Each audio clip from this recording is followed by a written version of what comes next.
నమస్కారం. అహల్య న్యూస్ కి స్వాగతం. ఈనాటి వార్తా విశేషాలు. భోగాపురం ఎయిర్పోర్ట్ నుంచి విమాన సర్వీసులు 2026 జూన్లో ప్రారంభమవుతాయని పౌర విమానయాన శాఖ మంత్రి రామ్మోహన్ నాయుడు అన్నారు. విమానాశ్రయ నిర్మాణ పనులను శనివారం ఆయన పరిశీలించారు. పనుల పురోగతి, పూర్తి కావాల్సిన నిర్మాణాలు తదితర అంశాలపై నిర్మాణ సంస్థ అధికారులతో సమీక్ష నిర్వహించారు. అనంతరం మీడియాతో మాట్లాడుతూ ఎన్ని సవాళ్లు ఎదురైనా జీఎంఆర్ సంస్థ పనులు ఆపడం లేదన్నారు. ఓవైపు వర్షాలు కురుస్తున్న ఎయిర్పోర్ట్ నిర్మాణ పనులు మాత్రం కొనసాగుతున్నాయని చెప్పారు. ఇప్పటి వరకు 86% ఎయిర్పోర్ట్ నిర్మాణం పూర్తయిందని చెప్పారు. విశాఖ నుంచి రోడ్డు కనెక్టివిటీకి సంబంధించి అనేక సార్లు సమీక్ష నిర్వహించామన్నారు. మొత్తం 7 పాయింట్లు గుర్తించామని చెప్పారు. మార్చి, ఏప్రిల్లోగా ఈ రహదారి పూర్తి చేయాలని లక్ష్యంగా పెట్టుకున్నాం. ఎలివేటెడ్ కారిడార్ కూడా ప్రతిపాదనలో ఉంది. బీచ్ కారిడార్ నిర్మాణం కోసం కూడా డిపిఆర్ సిద్ధం చేస్తున్నాం. విశాఖ నుంచి కొచ్చికి కనెక్టివిటీ కోసం వినతులు వచ్చాయి. విశాఖ నుంచి అంతర్జాతీయ కనెక్టివిటీ పెంచేందుకు దృష్టి సారించామని రామ్మోహన్ నాయుడు తెలిపారు. ఒకసారి మీరు అందరూ కూడా గమనించాలి. ఈ మధ్యలోనే మనకు వర్షాకాలం వచ్చింది. వర్షాకాలం అన్నప్పుడు కన్స్ట్రక్షన్కి అనేక రకాలైనటువంటి ఛాలెంజెస్ వస్తాయి. అయినా సరే జిఎంఆర్ సంస్థ ఎక్కడ కూడా వెనకడుగు వేయకుండా ఫుల్ ఫ్లెడ్జ్డ్ అందరినీ కూడా ఇక్కడ పెట్టి చాలా చక్కగా వర్క్ను మూవ్ చేశారు.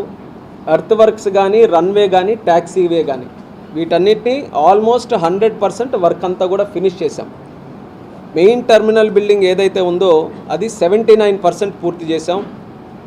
ఎయిర్ ట్రాఫిక్ కంట్రోల్ తాలూకా బిల్డింగ్ని 90% పూర్తి చేశాం. ఎడిషనల్ బిల్డింగ్స్ చుట్టుపక్కల ఉన్న బిల్డింగ్స్ ఆల్మోస్ట్ 62% పూర్తి చేశాం. అలాగే మీరు మెయిన్ యాక్సెస్ రోడ్ ఏదైతే ఎయిర్పోర్ట్ రావడానికి హైవే నుంచి కనెక్టెడ్ రోడ్ ఏదైతే ఉందో అది కూడా సుమారు 68% పూర్తి చేయడం జరుగుతుంది. సో ఈ యొక్క కంప్లీషన్ పర్సెంటేజ్ మనం చూసుకుంటే మనం జూన్లో ఆపరేషన్స్ ఇక్కడ స్టార్ట్ చేయడానికి ఎటువంటి ఇబ్బంది కూడా లేదు. అవసరమైనంత వరకు కొంత ముందుగానే దీన్ని ఫినిష్ చేసి ఆఖరి నిమిషంలో ఏవైనా చిన్న చిన్న ఛాలెంజెస్ వస్తే అవి కూడా పూర్తి చేసుకోవడానికి మనకి సఫిషియంట్ టైం ఉంటుంది. కాబట్టి మనం కాన్ఫిడెంట్గా చెప్పొచ్చు, భోగాపురం ఎయిర్పోర్ట్ తాలూకా ఆపరేషన్స్ జూన్లోనే ఇక్కడ మొదలు కాబోతున్నాయి. జూన్ 2026 నుంచి ఇక్కడ ఫ్లైట్ల తాలూకా ఆపరేషన్స్ మొదలు కాబోతున్నాయని ఈ సందర్భంగా తెలియజేస్తున్నాం. అయితే ఇప్పుడు ప్రస్తుతం మేజర్గా ఉన్నటువంటి ఒక ఛాలెంజ్ ఏంటంటే రోడ్డు కనెక్టివిటీ విశాఖపట్నం నుంచి. అది ఎప్పటికప్పుడు డిస్కషన్లో కూడా వస్తున్నటువంటి అంశం. అది దానికి సంబంధించి అనేక సార్లు మన విశాఖపట్నం అధికారులతోని, నాయకులతోని చంద్రబాబు నాయుడు గారి ఆదేశాల మేరకు అనేక మీటింగ్స్ కూడా, రివ్యూ మీటింగ్స్ కూడా పెట్టుకొని ఒక 7 పాయింట్స్ని ఐడెంటిఫై చేసి ఆ 7 పాయింట్స్ని కానీ మనం సరిగ్గా డెవలప్ చేసుకోగలిగితే ఎగ్జిస్టింగ్ అనకాపల్లి ఆనందపురం హైవే ఏదైతే బ్రహ్మాండంగా తయారై ఉందో దానికి కానీ కొన్ని పాయింట్స్ని ఈజ్ ఆఫ్ చేసి ట్రాఫిక్ని అక్కడ డైవర్ట్ చేసే పాయింట్స్ వైజాగ్ సిటీ నుంచి కానీ మనం క్రియేట్ చేసుకోగలిగితే ఎయిర్పోర్ట్కి రావడానికి విశాఖపట్నం తాలూకా ప్రజలందరికీ కూడా కాస్త వెసులుబాటు కలుగుతున్న ఆలోచనతో 7 పాయింట్స్ మనం ఫైనలైజ్ చేసుకోవడం జరిగింది. అందులో భీమిలి తాళ్ళవలస దగ్గర ఉన్నటువంటి రోడ్డు ఒక 4 కిలోమీటర్స్ది టెండర్ కూడా ఫైనలైజ్ అయింది. సెప్టెంబర్ 15 నుంచి అది వర్క్ కూడా మొదలు పెట్టబోతున్నాం.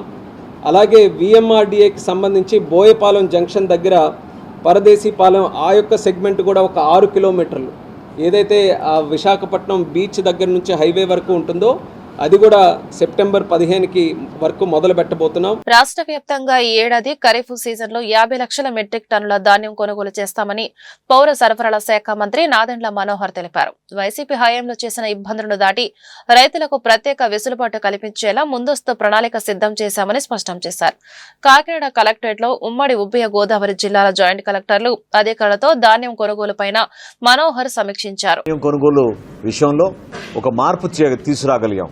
ప్రతి రైతుకి మేలు జరగాలి, రైతులు ఇబ్బంది పడకూడదనే ఒక తపనతోటి మా ప్రభుత్వం ఆలోచించి కొత్త ప్రణాళికతోటి ముందుకొచ్చాం.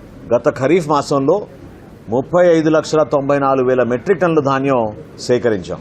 ఇదే కాదు, వైఎస్ఆర్సీపీ ప్రభుత్వంలో వాళ్ళు చేసిన అనేక ఇబ్బందికరమైన పరిస్థితుల్ని దాటి రైతుకే వెసులుబాటు కల్పించాం.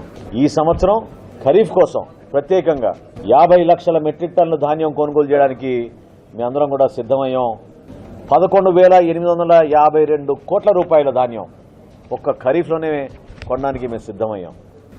సో రాబోయే రోజుల్లో ధాన్యం కొనుగోలు కేంద్రాలు కూడా గతంతో పోల్చుకుంటే ఒక వారం ముందే మేము ప్రారంభిస్తాం. రైతులు ఎక్కడ కూడా అమ్మాల్సిన అవసరం లేదు. దళారుని దయచేసి ప్రోత్సహించబాకండి. పీడీఎస్ రైస్ విషయంలో సో తప్పకుండా మేము చేయాల్సింది ఈ రోజున ఏంటంటే సరఫరా చేసే బియ్యం నాణ్యత కూడా పెంచాలి. ఫెయిల్యూర్ ఎక్కడయ్యామంటే గతంలో వీళ్ళు ఒక మాఫియా క్రియేట్ చేశారు. బాగా లోతుగా పాతుకుపోయిన మాఫియా ఇంటింటికి వెళ్ళి సేకరించడం, రేషన్ షాపులు మూసేసి వ్యాన్లు ఏర్పాటు చేసి డైరెక్ట్గా వ్యాన్ల ద్వారా వీళ్ళు చేసిన సరఫరా, వీటన్నిటిని మేము స్టెప్ బై స్టెప్ అధిగమించుకుంటూ వస్తున్నాం. తప్పకుండా అది ఒక సక్సెస్ స్టోరీ చేసి చూపిస్తాం. వైకాపా అధ్యక్షుడు జగన్ కు రాజధానిపై స్పష్టత లేదని మంత్రి నారాయణ విమర్శించారు. విజయవాడలో ఆయన మీడియాతో మాట్లాడుతూ రాజధానిపై వైకాపా నేత సజ్జల రామకృష్ణారెడ్డి చేసిన వ్యాఖ్యలపై స్పందించారు. రాజధానికి 30,000 ఎకరాలు కావాలని అసెంబ్లీలో జగనే చెప్పారు. ఆ తర్వాత పొలిటికల్ గేమ్స్ 3 ముక్కలాట ఆడారు. ఏ పార్టీ అయినా ప్రజల అభిప్రాయం ప్రకారం రాజకీయం చేయాలి. అనంతపురం శ్రీకాకుళానికి అమరావతి సెంటర్ పాయింట్ లో ఉంది. అమరావతికి రైల్వే కనెక్టివిటీ, పోర్ట్, ఎయిర్పోర్ట్ దగ్గరలోనే ఉన్నాయి. రాజధానిగా అమరావతిని అంగీకరించి అసెంబ్లీలో జగన్ కూడా చేతులెత్తారు. మళ్లీ ప్రభుత్వం రాగానే మాట మార్చారు. అధికారంలో ఉన్నప్పుడు 3 రాజధానులని, మళ్లీ అధికారం కోసం అమరావతి అని మాట మార్చడం కరెక్ట్ కాదు. అంటే వాళ్ళ పార్టీలో సీనియర్ నాయకుడే కదా. గత 5 సంవత్సరాలు ఏది మాట్లాడినా ఎవరికి కౌంటర్ వేసినా ఆయనే సజ్జలు. ఎందుకంటే ఎవరికైనా ఈరోజు నేను మంత్రిగా, మున్సిపల్ శాఖ మంత్రిగా నేను చెప్పానంటే ఖచ్చితంగా పార్టీ దృష్టిలో పెట్టుకుని పార్టీ పరంగా మాట్లాడటం, ప్రభుత్వ పరంగా మాట్లాడటమే. నేను మాట్లాడింది మా ముఖ్యమంత్రి గారు తప్పు అనరు కదా. ఏదైనా ఉంటే మా కరెక్షన్ చెప్తారు కానీ ప్రజలకి నేను చెప్పినా అది బాధ్యతగా చెప్పాలా. ఈరోజు సజ్జలు చెప్పాడంటే వాడి పార్టీలో బాధ్యతగా చెప్పినట్టే. కాబట్టి వాళ్ళకి స్టెబిలిటీ లేదు. వాళ్ళకి ఏం చేయాలనేది ప్రజాభిప్రాయం తీసుకొని చేయటం ఎప్పుడు. ఎందుకంటే అసెంబ్లీ అనేది ఏంది, రాష్ట్రంలో ఉన్న 175 కాన్స్టిట్యున్సీలో మెజారిటీ కాన్స్టిట్యున్సీ యొక్క వాళ్ళ అభిప్రాయాలు, వాళ్ళ ఆలోచనలు తీసుకొని ప్రజలకు ఉపయోగపడే చట్టాలు చేయటం. అక్కడ చట్టాలు చేసే దగ్గరే చెయ్యెత్తి ప్రభుత్వం బాగానే మళ్ళీ చేయి తీస్తే ఏం, ప్రజలు అన్నీ గమనిస్తున్నారు. వీళ్ళు ఎందుకు మాట్లాడుతున్నది గమనిస్తున్నారు. ఇదంతా ఓట్ల రాజకీయం అని అంత గమనిస్తున్నారు. ప్రజా సమస్యలను పరిష్కరించడమే తొలి ప్రాధాన్యతగా తీసుకుంటామని గుంటూరు జిల్లా నూతన కలెక్టర్ తమీం అన్సారియా తెలిపారు. ప్రజలకు నిత్యం అందుబాటులో ఉంటామని చెప్పారు. అందరి సహకారంతో గుంటూరు జిల్లాను అభివృద్ధి పదంలో ముందుకు తీసుకెళ్తామన్నారు. శనివారం ఉదయం జిల్లా కలెక్టర్ గా తమీం అన్సారియా బాధ్యతలు స్వీకరించారు. అనంతరం ఆమె మీడియాతో మాట్లాడుతూ సంక్షేమ కార్యక్రమాలను పారదర్శకంగా అమలు చేయడమే కాకుండా అర్హులకు అందిస్తామన్నారు. ప్రజా సమస్యల పరిష్కార వేదిక స్పందన కార్యక్రమంలో వచ్చిన ఫిర్యాదులను సకాలంలో పరిష్కరిస్తామన్నారు. ఈ కార్యక్రమంలో సంయుక్త collector Ashutosh Srivastava, Tenali sub collector Sanjana Simha, జిల్లా రెవెన్యూ అధికారి ఎస్కే ఖాజావలి, జిల్లా అధికారులు పాల్గొన్నారు. హృదయపూర్వక ధన్యవాదాలు తెలుపుకుంటున్నాను. మొదటి ప్రయారిటీగా పీజీఆర్ఎస్ ద్వారా ప్రజల సమస్యలను పూర్తిగా పరిశీలించి సమర్థవంతంగా పరిష్కరించడానికి కృషి చేస్తాను. అదేవిధంగా ఎక్కువ ఫీల్డ్ విజిట్స్కి ప్రయారిటీ ఇచ్చి ఫీల్డ్కు వెళ్ళి ప్రజల యొక్క సమస్యలను అర్థం చేసుకుంటూ సమర్థవంతంగా పరిశీలించడానికి కృషి చేస్తాము. ఎల్లప్పుడూ ప్రజలకు అందుబాటులో ఉండి పని చేస్తాము. అదేవిధంగా గవర్నమెంట్ ఫ్లాగ్షిప్స్ ప్రోగ్రామ్ను అర్హులైన అందరికీ కూడా అందేలా, ప్రజలు పూర్తిగా సంతృప్తి చెందేలా సమర్థవంతంగా అమలు చేస్తాము. జిల్లాలో జరుగుతున్న అభివృద్ధి పనులను వేగవంతంగా పూర్తి చేయడం, జిల్లా స్వర్ణాంధ్ర విజన్ యాక్షన్ ప్లాన్ ప్రకారం జిల్లా జీడీపీని పెంచడానికి ప్రత్యేక శ్రద్ధ చూపించడం జరుగుతుంది. ప్రజా ప్రతినిధులు, ఎన్జిఓస్, మీడియా మిత్రులు మీ అందరి సలహాలు మరియు సహకారంతో కలిసికట్టుగా పనిచేసి గుంటూరు జిల్లాని అభివృద్ధి పథంలో ముందుకు తీసుకువెళ్ళడానికి మనస్ఫూర్తిగా కృషి చేయడం జరుగుతుంది.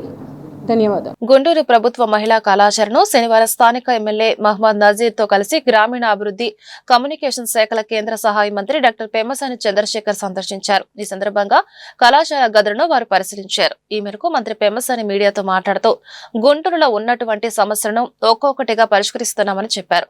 గుంటూరు ప్రభుత్వ మహిళా డిగ్రీ కళాశాలలో 26 కోర్సులు ఉన్నాయని, దానికి అనుగుణంగా అదనపు తరగతి గదులు నిర్మిస్తున్నామని తెలిపారు. కోల్ ఇండియా సంస్థ వారి సహకారంతో 12 తరగతి గదులను G+2 తరహాలో ఆధునిక హంగులతో నిర్మాణం చేపడుతున్నట్లుగా వివరించారు. ఈ కార్యక్రమంలో industrial corporation chairman Degala Prabhakar, GMC commissioner Puli Srinivasulu, deputy mayor Sheikh Sajila, college principal Joshna, corporator Poturaju Samata పాల్గొన్నారు. గుంటూరు చుట్టుపక్కల ప్రాంతంలో చాలా రోజులుగా ఇబ్బందులు ఉన్నటువంటి సమస్యలన్నీ 1 by 1 తీసుకుంటా కొన్ని కేంద్ర ప్రభుత్వ నిధులు, కొన్ని రాష్ట్ర ప్రభుత్వ నిధులు, కొన్ని CSR ఇట్లా ఎక్కడ వీలైతే అక్కడ తీసుకొని వచ్చి అన్నీ చేయాలనేది మా ఉద్దేశం. ఇందులో భాగంగా ఇప్పుడు ఈ government degree college for women college తీసుకుంటే పేద మధ్యతరగతికి సంబంధించినటువంటి పిల్లలు, ఎందుకంటే కార్పొరేట్ స్కూల్స్లో కానీ కాలేజెస్లో కానీ బాగా ఫీజులు ఎక్కువైపోయినాయి, అందరూ ఎఫర్ట్ చేసుకోలేరు. అదేవిధంగా ఇలాంటి కాలేజీల్లో బాగా ఎక్స్పీరియన్స్డ్ ఫ్యాకల్టీ కూడా ఉన్నారు. ఇలాంటి కాలేజీల్లో మంచి సౌకర్యాలు చేయాలి అనేది ప్రభుత్వ ఉద్దేశం. అందులో భాగంగా ఈ కాలేజీలో 2500 మంది చదువుతూ ఉన్నారు. 26 కోర్సులు ఉన్నాయి. మొత్తం 26 కోర్సులకు గాను దాదాపు 45 క్లాస్ రూమ్లు అవసరం. అయితే ఇక్కడ 30 క్లాస్ రూమ్లే ఉన్నాయి ఈ రోజున. ఇంకొక 12 నుంచి 15 క్లాస్ రూములు అడిషనల్గా కావాలి అని చెప్పి ఎమ్మెల్యే గారు, నజీర్ గారు, అదేవిధంగా ఇక్కడ ఉన్నటువంటి ప్రిన్సిపాల్, అడ్మినిస్ట్రేటర్స్ అందరూ, జ్యోత్స్న కుమార్ గారు, వీళ్ళందరూ కూడా మా ఆఫీస్కి వచ్చి ఒకసారి రిప్రజెంటేషన్ ఇచ్చారు. అందులో భాగంగా కోల్ ఇండియా వాళ్ళతోటి మాట్లాడి CSRకి దీనికి ఒక 12 క్లాస్ రూమ్లు G+2 బిల్డింగు, ఒక్కొక్క ఫ్లోర్ 3200 స్క్వేర్ ఫీట్, అంటే 12,000 స్క్వేర్ ఫీటు, ఒక 10 నుంచి 10,000 స్క్వేర్ ఫీట్ వచ్చే విధంగా ఒక 2.5 కోట్లతోటి బిల్డింగ్ ఎస్టిమేట్ చేసి కోల్ ఇండియా వారితో మాట్లాడాం. వాళ్ళు కూడా ఇస్తానని చెప్పారు నాకు. వారు నాకు కొంచెం పర్సనల్గా పరిచయం. అదేవిధంగా ఇక్కడ ఉన్నటువంటి సిచ్యువేషన్ ఎక్స్ప్లెయిన్ చేశాం. సో ఆ డబ్బులు రాగానే దీన్ని కలెక్టర్ గారి ఆధ్వర్యంలో దీన్ని కన్స్ట్రక్ట్ చేస్తాం. అందుకనే ఈరోజు వచ్చి ఒకసారి నేను కూడా చూడలేదు, దీన్ని చూసి ఎక్కడ ఇవన్నీ అని చెప్పి ఈరోజు అందులో భాగంగా వచ్చాం. ఆ విధంగా వీళ్ళందరికీ డెఫినెట్గా అప్రూవ్ అవుతుంది. ఇక్కడ 2500 మంది విద్యార్థులు చదువుకుంటున్నటువంటి ప్రభుత్వ మహిళా కళాశాలకి అవసరమైనటువంటి క్లాస్ రూమ్స్ నిర్మించడానికి గౌరవ మంత్రివర్యుల దగ్గరికి రిప్రజెంట్ చేసినప్పుడు ప్రభుత్వ నిధులే కాకుండా తన పరిచయాలతో కోల్ ఇండియా CEO గారితో మాట్లాడి దాదాపు 2.5 కోట్ల రూపాయలు CSR నిధులతో ఈరోజు ప్రభుత్వ కళాశాలకు సంబంధించి 12 క్లాస్ రూమ్స్ నిర్మించడానికి ముందుకు రావడం చాలా సంతోషం. మంత్రి గారికి మనందరి తరపున, గుంటూరు ప్రజల తరపున హృదయపూర్వకమైనటువంటి ధన్యవాదాలు తెలుపుతా ఉన్నాం. ఈరోజు గతంలో కూడా ఇంటర్మీడియట్ కాలేజ్కి సంబంధించి కనీసం టాయిలెట్స్ కూడా లేనటువంటి పరిస్థితుల్లో గౌరవ విద్యాశాఖ మంత్రిగా ఉన్నటువంటి నారా లోకేష్ గారి సహకారంతో ఇంటర్మీడియట్ కాలేజీలో టాయిలెట్స్ కట్టుకోవడం జరిగింది. అంతేకాకుండా ప్రభుత్వ మహిళా కళాశాలగా ఇక్కడ ఈ ప్రాంతంలో నివసించేటువంటి మధ్య పేద తరగతి ప్రజలు, ముఖ్యంగా ఈరోజు మంత్రి గారు చెప్పినటువంటి విధంగా కార్పొరేట్ పాఠశాలలో ఖర్చులు పెరిగిపోయి ఫీజులు ఎక్కువైపోయి పిల్లలు చదువుకునే దూరం కాకూడదనేటువంటి ఆలోచనతో దీని ఇన్ఫ్రాస్ట్రక్చర్ డెవలప్ చేయడానికి అనేక విధాలుగా ప్రయత్నం చేయడం జరుగుతూ ఉంది. మధ్యలో గ్రౌండ్ గురించి కూడా మంత్రి గారికి చెప్పడం జరిగింది. ఇంటర్మీడియట్ కాలేజ్ మధ్యలో, అలాగే వొకేషనల్ కాలేజ్కి సంబంధించినటువంటి ఇన్ఫ్రాస్ట్రక్చర్ కూడా ఇంకా ఎవరైనా ముందుకొచ్చి CSR నిధుల ద్వారా ఇచ్చేటువంటి ఆలోచన ఉంటే వాళ్ళను కూడా ఈ కళాశాల అభివృద్ధి కోసం తీసుకొని రావాల్సిందిగా మంత్రి గారికి ఈ సందర్భంగా కోరుతూ, అత్యంత ఆధునిక సదుపాయాలతో అన్ని రకాల హంగులతో కేంద్ర ప్రభుత్వం నిర్మించిన ఎయిమ్స్ హాస్పిటల్కు నీళ్లివ్వలేని మాజీ సీఎం జగన్ 17 మెడికల్ కాలేజీలు కట్టారని అంటే రాష్ట్ర ప్రజలు ఎలా నమ్ముతారని కేంద్ర మంత్రి పెమ్మసాని చంద్రశేఖర్ ఎద్దేవా చేశారు. గుంటూరులోని ప్రభుత్వ మహిళా కళాశాలను సందర్శించిన సందర్భంగా మెడికల్ కళాశాలలపై జరుగుతున్న దుమారంపై కేంద్ర మంత్రి పెమ్మసాని చంద్రశేఖర్ స్పందించారు. 17 మెడికల్ కళాశాలలపై పూర్తి స్థాయి వివరాలను త్వరలో తాను వెల్లడిస్తారని ఆయన తెలిపారు. ఎయిమ్స్ని అత్యంత సుందరంగా, అద్భుతంగా ఇక్కడ తీసుకొస్తే, రోజు సెంట్రల్ గవర్నమెంట్ చంద్రబాబు నాయుడు గారు 5 సంవత్సరాల్లో కంప్లీట్ చేస్తే దానికి కనీసం నీళ్లు, కరెంట్ ఇవ్వలేనటువంటి ముఖ్యమంత్రి జగన్మోహన్ రెడ్డి గారు. నీళ్లు ఇవ్వలేదు. గవర్నమెంట్ మారిన మొదటి 3 నెలల్లో చంద్రబాబు నాయుడు గారు కలెక్టర్ గారి మీటింగ్ పెట్టి అర్జెంటుగా పైప్ లైన్ వేసి వాటర్ తీసుకొచ్చారు. ట్రాన్స్ఫార్మర్లన్నీ కొత్తగా పెట్టి ఎలక్ట్రిసిటీ తీసుకొచ్చాం. రోడ్డు యాక్సెస్ ర్యాంపు 500 పోస్టులు నేను లోకేష్ గారు రివ్యూ చేసి అడిషనల్ పోస్టులు తీసుకొచ్చి ఎయిమ్స్ అంతా ఫుల్ కెపాసిటీ ఉండే విధంగా చేశాం. చిత్తశుద్ధి. నేను ఇక్కడికి వచ్చినప్పుడు గుంటూరులో 8 లిఫ్ట్లు ఉంటే 5 లిఫ్ట్లు పనిచేసాయి కాదు గుంటూరు జనరల్ హాస్పిటల్లో. మొదట్లో సిటీ స్కాన్లు పనిచేయలేదు, టెస్టులు బయట రాసేవాళ్ళు, వార్డుల్లోకి పోతే దుర్గంధం వాసన, అలాంటి పరిస్థితులు. 5 ఏళ్ళు మీరే ఉన్నారుగా. సరే నువ్వు 17 కాలేజీలు కట్టావు, తర్వాత దాని గురించి నేను విడిగా మాట్లాడతాను. ఉన్న కాలేజీలని నువ్వు చేయలేనప్పుడు కొత్త కాలేజీలు సృష్టిస్తారంటే ఎలా నమ్ముతారు ప్రజలు? ఇదే అడుగుతున్నా. ఆ మాటలు వినే వాళ్ళు ఎవరికైనా. అంటే ఎయిమ్స్లో ఏంటి, వాటర్ ఇస్తే ఏంటి ప్రాబ్లం? వాటర్ కూడా ఇవ్వలేనటువంటి అసమర్థ ముఖ్యమంత్రి ఏదేదో కట్టేస్తారంటే అవన్నీ మీరు నమ్మితే మనం చేయగలిగేది ఏం లేదు. ప్రతిసారి అందరినీ మోసం చేయలేం. ఒక్కొక్కళ్ళని మోసం చేయగలం, ఒక్కొక్కసారి చేయగలం. అందరినీ అన్నిసార్లు ఎవరు మోసం చేయలేరు. అంటే నాకున్న అనుభవాన్ని బట్టి గుంటూరు చుట్టుపక్కల ఉన్నటువంటి ప్రాంత ప్రజలు అత్యంత తెలివైన వాళ్ళు. సో ఎవరికి నిజంగా ఈ ప్రాంతం పట్ల చేయాలని ఉందో ఇవన్నీ తెలుసుకోలేనటువంటి వాళ్ళు కాదు, వాళ్ళే నిర్ణయిస్తారు. గుంటూరు ప్రభుత్వ ఆసుపత్రిలో కేంద్ర గ్రామీణాభివృద్ధి కమ్యూనికేషన్ శాఖల సహాయ మంత్రి డాక్టర్ పెమ్మసాని చంద్రశేఖర్ శనివారం ఆకస్మిక తనిఖీ నిర్వహించారు. చికిత్స నిమిత్తం వచ్చిన ప్రజలను నేరుగా కలుసుకుని వారి సమస్యలను అడిగి తెలుసుకున్నారు. అలాగే జీజీహెచ్ల సౌకర్యాలను, ఎక్విప్మెంట్, వైద్యుల పనితీరు తదితర ఏర్పాట్లపై ఆరా తీశారు. కాగా శానిటరీ సమస్యలు, మరుగుదొడ్లలో ఇబ్బందులు ఉన్నాయని రోగులు ఈ సందర్భంగా పెమ్మసానికి విన్నవించారు. జీజీహెచ్ సూపరింటెండెంట్ రమణ యశస్వితో పాటు శానిటరీ సిబ్బందిని వెంటనే పిలిపించి ఆయా సమస్యలకు తగిన పరిష్కారాలను వివరించారు. నిధుల కొరత లేకుండా పెండింగ్ బిల్లులను తెప్పించేందుకు తన వంతు ప్రయత్నం చేస్తామని తెలిపారు. అనంతరం ఓపీ, ఐసీయూ, ఎమర్జెన్సీ వార్డులను పరిశీలించారు. అలాగే ఇటీవల తురకపాలెంలో ఆరోగ్య సమస్యలతో జీజీహెచ్లో అడ్మిట్ అయిన బాధితులను కూడా ఆయన కలిసి పరామర్శించారు. అమరావతి ప్రాంత ప్రజలను మభ్యపెట్టడానికి నీతులు సజ్జల రామకృష్ణారెడ్డి మాట్లాడుతున్నాడని, అవి నమ్మే స్థితిలో ప్రజలు లేరని మాజీ మంత్రి డొక్కా మాణిక్యవర ప్రసాద్ అన్నారు. గుంటూరు అరండలపేటలోని ఓ హోటల్లో నిర్వహించిన మీడియా సమావేశంలో డొక్కా మాట్లాడారు. అమరావతిలో తిరిగే తెల్లత్రాచు పాము లాంటి వాడు సజ్జల రామకృష్ణారెడ్డి అని అన్నారు. 2029లో వైసీపీ అధికారంలోకి వస్తే అమరావతి నుండే పాలన అందిస్తామని ప్రజలను మోసం చేసే ప్రయత్నం చేస్తున్నారని మండిపడ్డారు.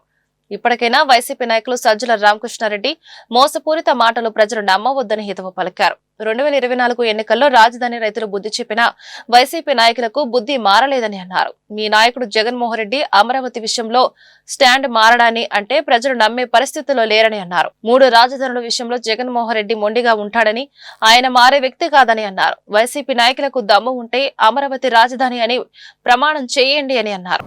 YCP general secretary Sajjala Ramakrishna Reddy గారు మాట్లాడారు. గట్టి మాట. సజ్జల రామకృష్ణారెడ్డి వైసీపీ పార్టీ నాయకుడు, వైసీపీ పార్టీ సర్వసకల విషయాలకి మూలాధారమైనటువంటి వ్యక్తి. అతను అమరావతి ప్రాంతంలో తిరుగుతున్న ఒక తెల్లత్రాచు. ఆ తెల్లత్రాచు నిన్న కొన్ని మాటలు మాట్లాడింది.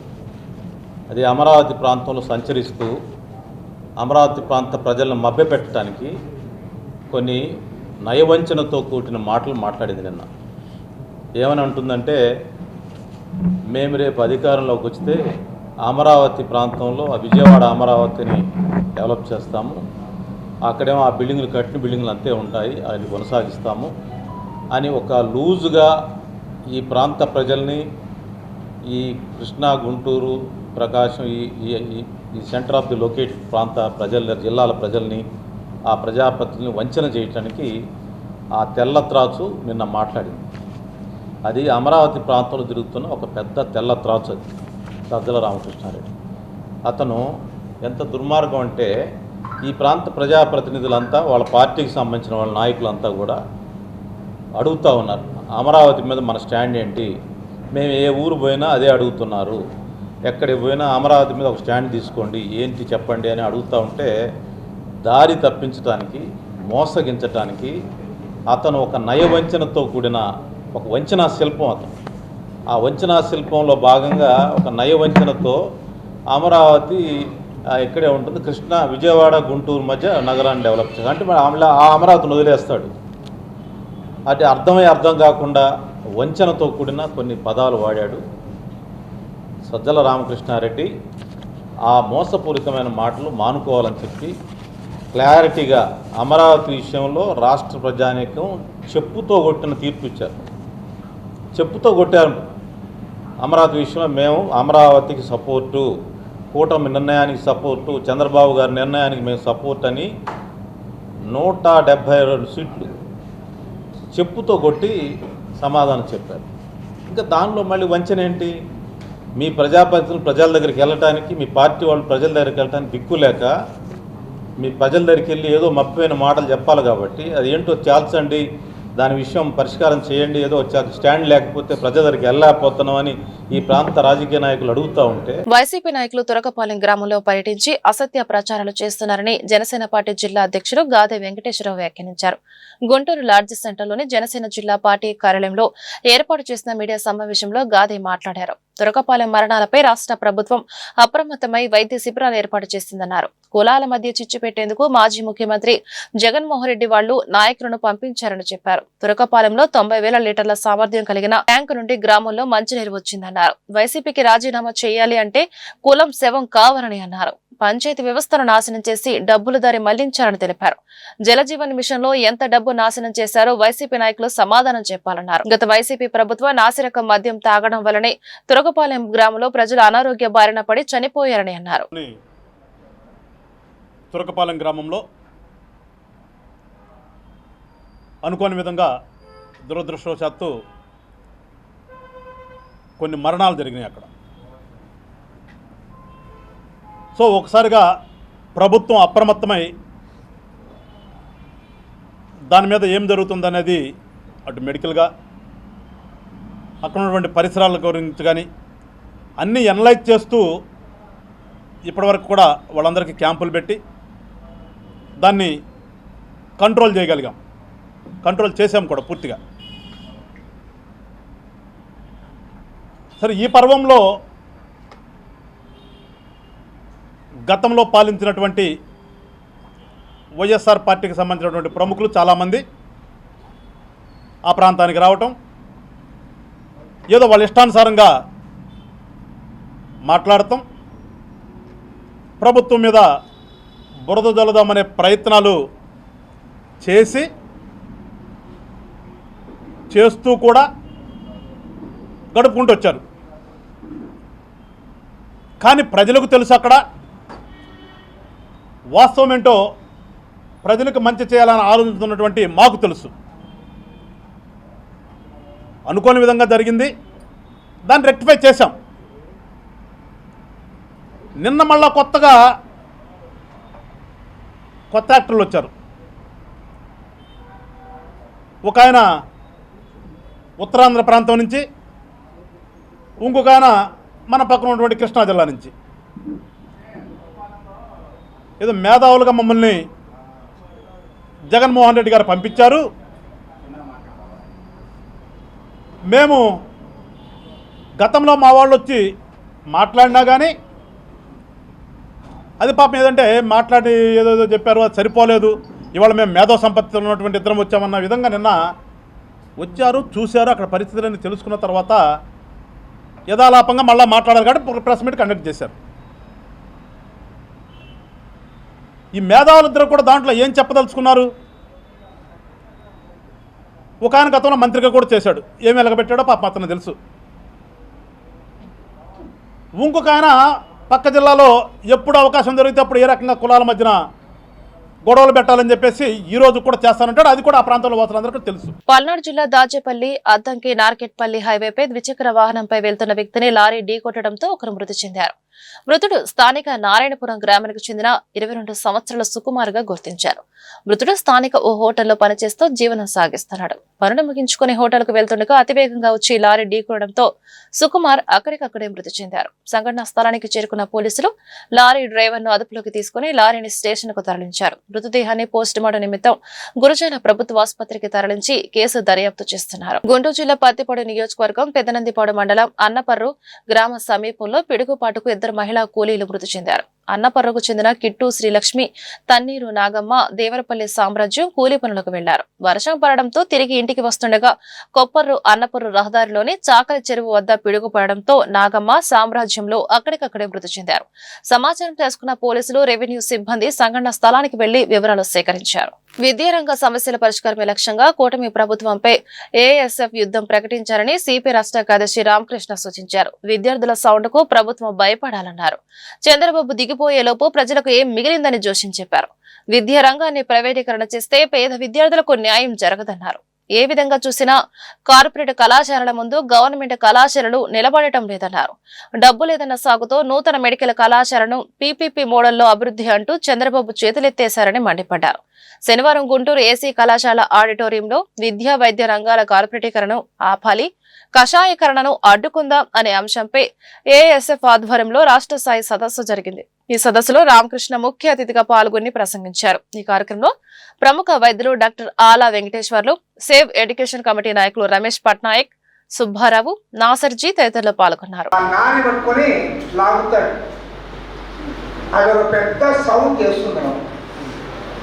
ఆ సౌండ్కే అవతల వాళ్ళంతా కూడా ఇదైపోతారు.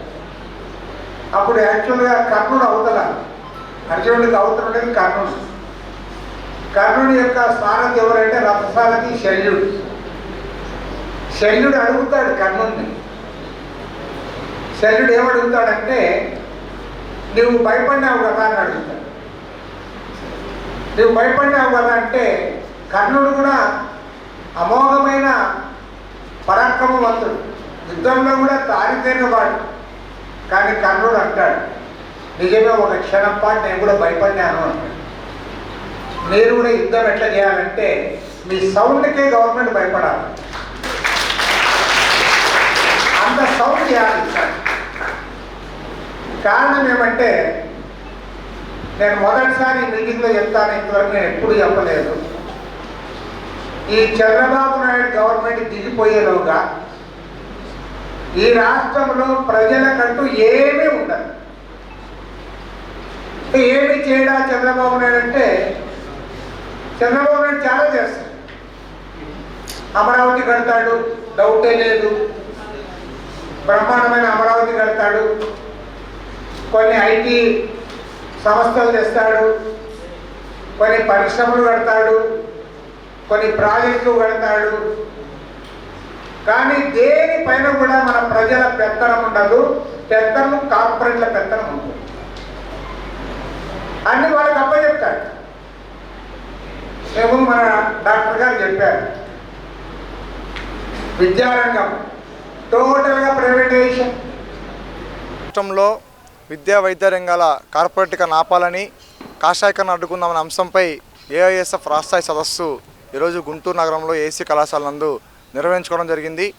రాష్ట్ర వ్యాప్తంగా ఏఐఎస్ఎఫ్ ముఖ్య నాయకులందరూ ఈ సదస్సులో పాల్గొన్నారు. ప్రధానంగా ఏఐఎస్ఎఫ్ ఆధ్వర్యంలో గత 6 నెలల నుంచి రాష్ట్రం నెలకొన్న విద్యారంగ సమస్యలపై అలుపెరుగని పోరాటాలు నిర్వహిస్తూ ఉన్నాము. ఈ సదస్సులో అనేక విద్యారంగ సమస్యలు చర్చించడానికి ఏఐఎస్ఎఫ్ నాయకులు ఇక్కడంతా సంసిద్ధమయ్యారు. ప్రధానంగా రాష్ట్రంలో పీపీపీ విధానంలో మెడికల్ కళాశాలని కార్పొరేటీకరణ చేస్తూ ఈరోజు పూర్తి స్థాయిలో 66 సంవత్సరాల లీజుకి ఎకరానికి 100 రూపాయలకి 200 రూపాయలకి వాళ్ళ ప్రైవేట్ కార్పొరేట్ వ్యక్తులకి ఈరోజు ఈ రాష్ట్ర ప్రభుత్వం అప్పచెప్తా ఉంది. ఈరోజు సూటిగా అడుగుతూ ఉన్నాం, ఈ రాష్ట్ర కూటమి ప్రభుత్వంలో ముఖ్య నేతగా బాధ్యతలు నిర్వహిస్తున్నటువంటి విద్యాశాఖ మంత్రి ముఖ్యమంత్రి గారు కుమారు నారా లోకేష్ గారు ఆగస్టు 16, 2023 సంవత్సరంన మంగళగిరి నియోజకవర్గంలో విద్యార్థుల మధ్య హామీ ఇచ్చారు.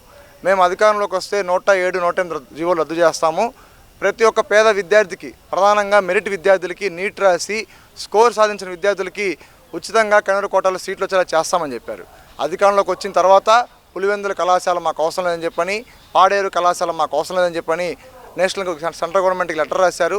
దాన్ని ఏఐఎస్ఎఫ్ పూర్తిగా వ్యతిరేకిస్తూ ఉన్నాం. ఇప్పుడు కొత్తగా నాటకంతో పీపీ విధానం తెచ్చి ఈరోజు ప్రభుత్వ మెడికల్ కళాశాలని, అదేవిధంగా హాస్పిటల్స్ దూరం చేస్తూ ఉన్నారు. ఈరోజు రాష్ట్రంలో కార్మిక వర్గం, శ్రామిక వర్గం, పేదవర్గం అంతా చూపించుకునేది ప్రభుత్వ హాస్పిటల్లోనే. ఈరోజు మేము అడుగుతూ ఉన్నాం నారా చంద్రబాబు నాయుడు గారిని, అయ్యా 90 కోట్లు, 100 కోట్లు, 200 కోట్లు పెట్టుబడి పెట్టిన వాళ్ళు ఈరోజు ఉచితంగా సీట్లు ఇస్తారా మెరిట్ విద్యార్థులకి? అదేవిధంగా పేద వర్గాల ప్రజలకి ఉచితంగా వైద్యం చేస్తారని చెప్పని ఏఐఎస్ఎఫ్ ప్రశ్నిస్తూ ఉన్నాం. కాబట్టి తక్షణమే పీపీపీ విధానం వెనక్కి తీసుకోవాలి. అదేవిధంగా నారా లోకేష్ గారు 100 రోజుల్లో జీవో నెంబర్ 77 రద్దు అన్నారు. ఈరోజు 2 పీజీ సెట్లు అయిపోయినాయి. ప్రైవేట్ పీజీ కళాశాలల్లో, ఎయిడెడ్ పీజీ కళాశాలల్లో సీట్లు పొంది నారా లోకేష్ గారు హామీ ఇచ్చారు కాబట్టి మాకు ఫీజు రియంబర్స్మెంట్, స్కాలర్షిప్ వస్తుందని చెప్పి కోరికలతో. ఈ వార్తలు ఇంతటితో సమాప్తం. నమస్కారం.